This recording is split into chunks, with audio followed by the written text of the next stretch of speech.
Lo comprendo, mago de las palabras. Pero, ¿cómo plasmar en un solo verso esa emoción que me embarga cuando a mi amado contemplo?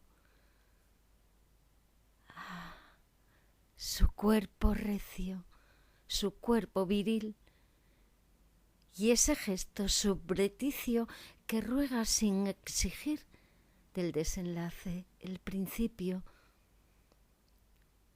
Su cuerpo, su beligerante cuerpo asaltando mi castillo y su lábaro de guinda flameando en mi perímetro. Y el verde celedón oliva de su augusta vestidura cubriendo mi albo imperio, dislocando mi cordura.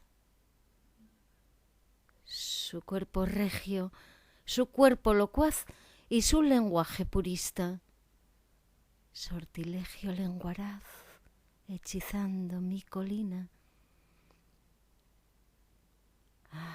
Su cuerpo gentil, su armonioso cuerpo, su cuerpo, trigo moreno ornamentando la ojiva de mi astrífero universo.